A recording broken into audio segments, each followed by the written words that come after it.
Welcome to Luca and Miguel. Enjoy the video. In this video, I will explain how to delete a ledger in Tally. Keeping your financial records clean and accurate is crucial for any business. We will walk through the precise steps to remove unwanted ledgers, ensuring your accounting data remains organized. This process is quite simple, involving just a few key presses once you navigate to the correct section. We will cover the essential prerequisites before attempting any deletion.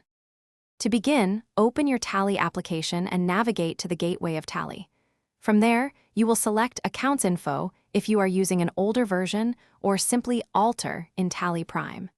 Next, choose Ledgers from the list of masters. This will lead you to the Ledger Alteration screen, where you can view and modify existing ledger accounts. This is the crucial first step in our deletion process.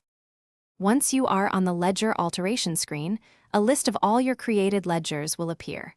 Carefully select the one you intend to delete by pressing Enter. After opening the ledger, press the Alt key along with the D key on your keyboard. Tally will then ask for confirmation. Confirming this action will permanently remove the selected ledger from your company's books. Before deleting any ledger, it is vital to remember a few key rules.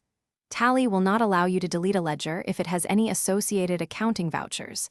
You must first delete all transactions linked to that ledger. Additionally, essential predefined ledgers, such as the cash account and the profit and loss account, cannot be deleted from your company data. Always double-check your selections to prevent accidental data loss. Thanks for watching and please subscribe. It's the best investment you'll ever make.